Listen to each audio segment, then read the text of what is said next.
कितनी एकादशी है? जम के बोलो। 26। जो भगवान विष्णु के पास जाकर निवेदन करी थी वो निर्जला था, निर्जला।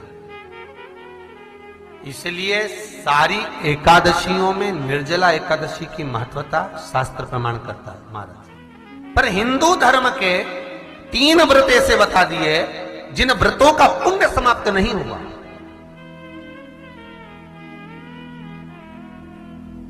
हिंदू धर्म के 3 व्रत ऐसे हो गए जिनका पुण्य समाप्त नहीं हुआ महाराज, जिनका पुण्य प्रबलता में बढ़ता गया।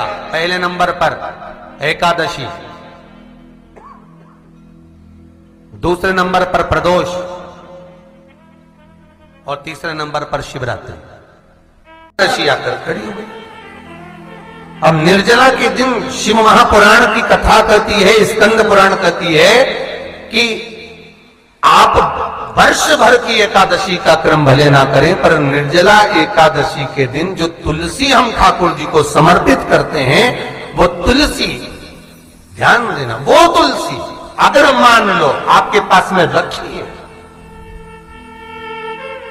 निर्जला एकादशी के दिन भगवान ठाकुर जी को, शालिग्राम जी को, लड्डू गोपाल जी को आपके घर में, आपके मंदिर में जो आपने भगवान को तुलसी समर्पित करी है, वो तुलसी मान लो तुम्हारे पास रखी है और कोई व्यक्ति को बहुत बहुत ज्यादा कष्ट है शरीर में, बहुत बहुत कष्ट है, थोड़ी सी वो तुलसी चढ़ी हुई ठाकुर के चरणारविंद की, आप उस जीव को दो तो सही, आधा घंटा इंतजार करो, स्वास्थ्य में अंतर आना प्रारंभ हो जाता है उस निर्जला का। क्योंकि निर्जला ऐसी एकादशी है जिसने जगत में जाकर, देवताओं के पास जाकर निवेदन करा है जग कल्याण के। जितनी भी माताएं एकादशी का व्रत करती, बहुत ध्यान से सुनना आज की कथा हो, शायद जिंदगी में मिली ना मिली, पर ये कथा का रिश्ता तो बहुत ध्यान से सुनना। स्कंद पुराण यहां तक कहती है कि इस कथा के चरित्र को जो श्रवण कर लेता है उसको 26 एकादशी करना भी नहीं पड़ती। इस एकादशी की केवल ये कथा सुनकर ही वो तर जाता है। बहुत ध्यान से सुनना इसको, कथा को। एकादशी के दिन जब आप जल शंकर को चढ़ाने तो रोज ही जाते हैं, जब एकादशी का दिन रहे और शंकर जी के मंदिर में आप जल समर्पित करें तो 3 बार मुख से स्वधा स्वधा स्वधा या स्वधा स्तोत्र का पाठ, जिसमें 12 श्लोक, 2-4 हैं। पैसा तो आ रहा है पर घर में टिक नहीं रहा, डॉक्टर में, पुलिस में, एक्सीडेंट आदि में, कहीं गलत जगह पर, व्यसन में अगर पैसा जा रहा है, जुए में, मांसाहार, मदिरा पान, या कहीं आया पैसा, पैसा आने में कमी नहीं, आ रहा है पर टिक नहीं रहा, रुक नहीं रहा, कोई मांगने आ गया, दे दिया, फिर वहां से अपने पास नहीं आ रहा, अपन कह रहे हैं भैया हमारा पैसा लौटा दो, नहीं आ रहा। तो महाराज शिव महापुराण की कथा कहती है एकादशी के दिन गंगा के जल में मात्र 7 बेलपत्री डालकर जो नंदीश्वर भगवान, अर्थात जो शंकर जी के शिवलिंग के सामने नंदी होता है, उस नंदी के चरण पर गंगा का जल चढ़ाकर बेलपत्री शिव पर समर्पित कर देता है, उसके घर में रुपया रुकना चालू हो जाता है, फिर वो गलत जगह पर नहीं जाता, गलत स्थान पर वो धन जाएगा ही नहीं। तूने समझा, मांग तुझे क्या चाहिए। एकादशी ने भगवान विष्णु से कहा, नाथ प्रभु वर दे दो, मृत्यु लोक में जो मनुष्य मेरा व्रत करेगा, चाहे जलचर, थलचर, वायुचर या सांसारिक मनुष्य, मेरा अगर एकादशी का व्रत करेगा, प्रभु उसके यहां धन धान्य वैभव सुख संपदा बढ़ेगी और उस जीवात्मा को नरक नहीं भोगना पड़ेगा, सीधे वैकुंठ का उसको वास मिलेगा।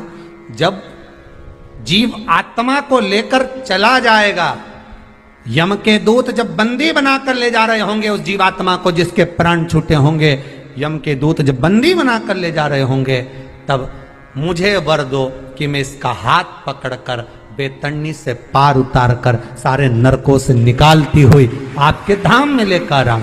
भगवान ने वर दे दिया, तथास्तु। हे एकादशी सुनो, मृत्यु लोक का मनुष्य अन्न का त्याग कर कर, क्योंकि अन्न में एकादशी के दिन पाप पुरुष रहता है, अन्न का त्याग कर कर एकादशी के दिन जो मनुष्य तुम्हारा व्रत धारण करेगा, उस व्रत को करेगा और उस व्रत को धारण करेगा, उसकी मनोकामना पूर्ण होकर वो मेरे ही धाम को जाएगा।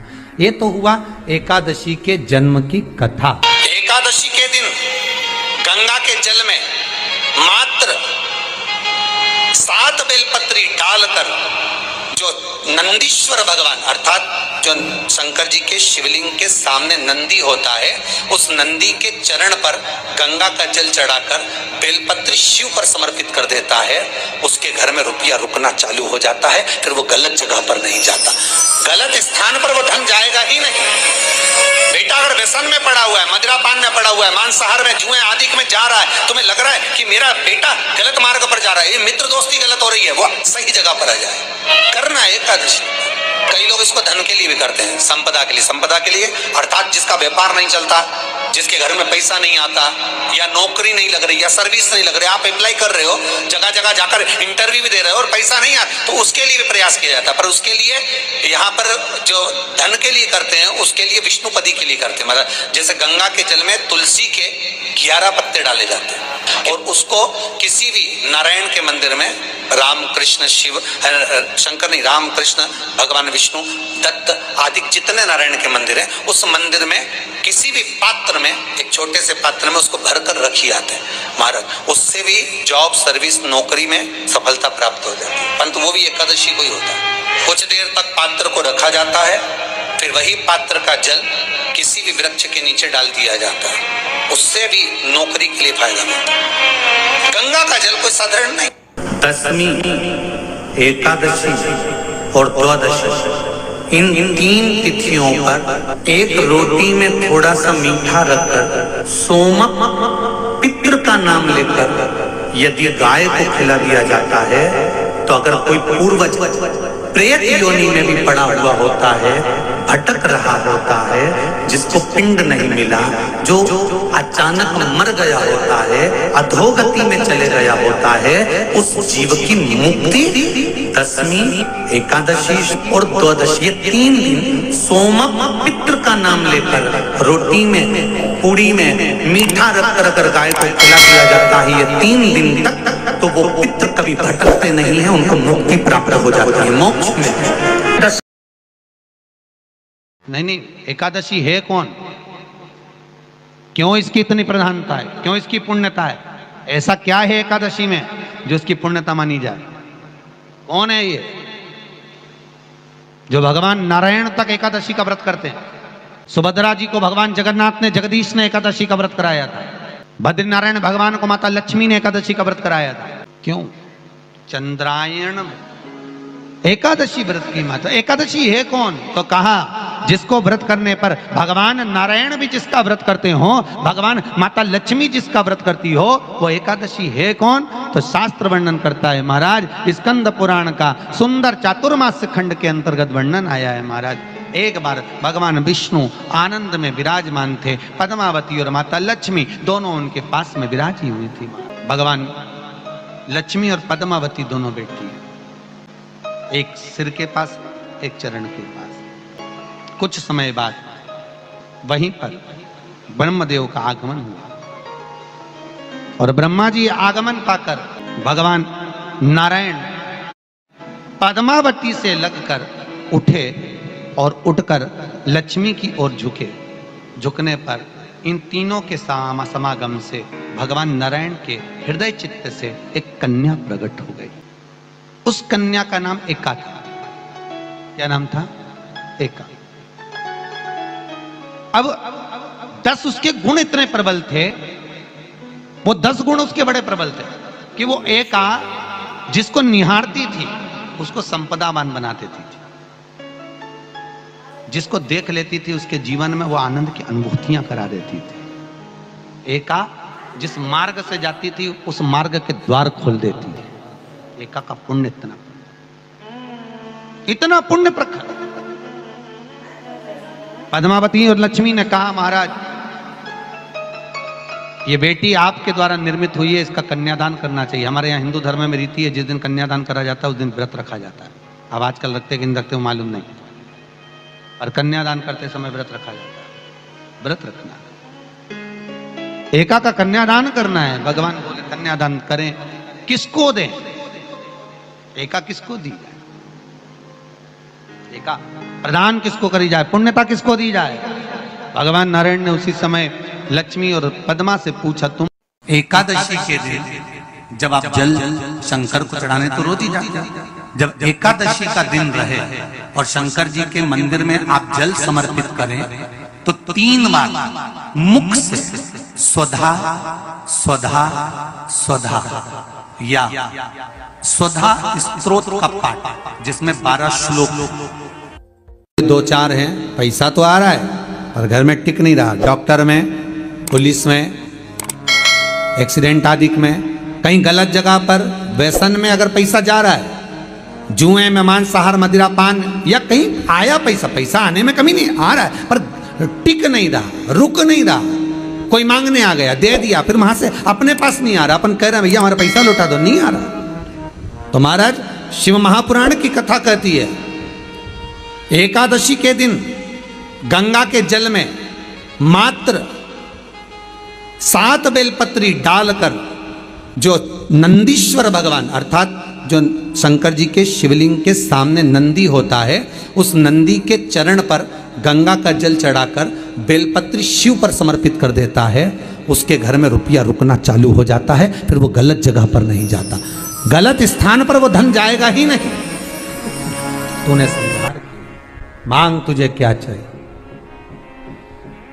एकादशी ने भगवान विष्णु से कहा, नाथ प्रभु वर दे दो, मृत्यु लोक में जो मनुष्य मेरा व्रत करेगा, चाहे जलचर, थलचर, वायुचर या सांसारिक मनुष्य, मेरा अगर एकादशी का व्रत करेगा, प्रभु उसके यहां धन धान्य वैभव सुख संपदा बढ़ेगी और उस जीवात्मा को नरक नहीं भोगना पड़ेगा, सीधे वैकुंठ का उसको वास मिलेगा। जब जीव आत्मा को लेकर चला जाएगा, यम के दूत जब बंदी बनाकर ले जा रहे होंगे उस जीवात्मा को, जिसके प्राण छूटे होंगे, यम के दूत जब बंदी बनाकर ले जा रहे होंगे, तब मुझे वर दो कि मैं इसका हाथ पकड़कर बेतन्नी से पार उतार कर सारे नरकों से निकालती हुई आपके धाम में लेकर आऊं। भगवान ने वर दे दिया, तथास्तु। हे एकादशी सुनो, मृत्यु लोक का मनुष्य अन्न का त्याग कर कर, क्योंकि अन्न में एकादशी के दिन पाप पुरुष रहता है, अन्न का त्याग कर कर एकादशी के दिन जो मनुष्य तुम्हारा व्रत धारण करेगा, उस व्रत को करेगा और उस व्रत को धारण करेगा, उसकी मनोकामना पूर्ण होकर वो मेरे ही धाम को जाएगा। ये तो हुआ एकादशी के जन्म की कथा। एकादशी के दिन गंगा के जल में मात्र 7 बेलपत्री डालकर जो नंदीश्वर भगवान अर्थात जो शंकर जी के शिवलिंग के सामने नंदी होता है, उस नंदी के चरण पर गंगा का जल चढ़ाकर बेलपत्री शिव पर समर्पित कर देता है, उसके घर में रुपया रुकना चालू हो जाता है। फिर वो गलत जगह पर नहीं जाता, गलत स्थान पर वो धन जाएगा ही नहीं। बेटा अगर व्यसन में पड़ा हुआ है, मदिरा पान में पड़ा हुआ है, मांसाहार में, जुए आदि में जा रहा है, तुम्हें लग रहा है कि मेरा बेटा गलत मार्ग पर जा रहा है, ये मित्र दोस्ती गलत हो रही है, वो सही जगह पर आ जाए। करना है एकादशी। कई लोग इसको धन के लिए भी करते हैं, संपदा के लिए। संपदा के लिए अर्थात जिसका व्यापार नहीं चलता, जिसके घर में पैसा नहीं आता, या नौकरी नहीं लग रही, या सर्विस नहीं लग रही, आप अप्लाई कर रहे हो, जगह जगह जाकर इंटरव्यू भी दे रहे हो और पैसा नहीं आता, तो उसके लिए भी प्रयास किया जाता है। पर उसके लिए यहाँ पर जो धन के लिए करते हैं, उसके लिए विष्णुपदी के लिए करते हैं। मतलब जैसे गंगा के जल में तुलसी के 11 पत्ते डाले जाते हैं और उसको किसी भी नारायण के मंदिर में, राम कृष्ण शिव शंकर नहीं, राम कृष्ण भगवान विष्णु दत्त आदि जितने नारायण के मंदिर हैं, उस मंदिर में किसी भी पात्र में, एक छोटे से पात्र में उसको भरकर रखी जाते हैं महाराज। उससे भी जॉब सर्विस नौकरी में सफलता प्राप्त हो जाती है। परंतु वो भी एकादशी को ही होता है। कुछ देर तक पात्र को रखा जाता है, फिर वही पात्र का जल किसी भी वृक्ष के नीचे डाल दिया जाता है, उससे भी नौकरी के लिए फायदा मिलता है। गंगा का जल कोई साधारण नहीं। दशमी, एकादशी और द्वादशी, इन 3 तिथियों पर एक रोटी में थोड़ा सा मीठा रखकर सोमक पितृ का नाम लेकर यदि गाय को खिला दिया जाता है, तो अगर कोई पूर्वज प्रेत योनि में भी पड़ा हुआ होता है, भटक रहा होता है, जिसको पिंड नहीं मिला, जो अचानक मर गया होता है, अधोगति में चले गया होता है, उस जीव की मुक्ति दशमी, एकादशी और द्वादशी, ये 3 दिन सोमक पितृ का नाम लेकर रोटी में, पूड़ी में मीठा रखकर अगर गाय को खिला दिया जाता है, ये 3 दिन तक, तो वो पितृ कभी भटकते नहीं है, उनको मुक्ति प्राप्त हो जाती है मोक्ष में।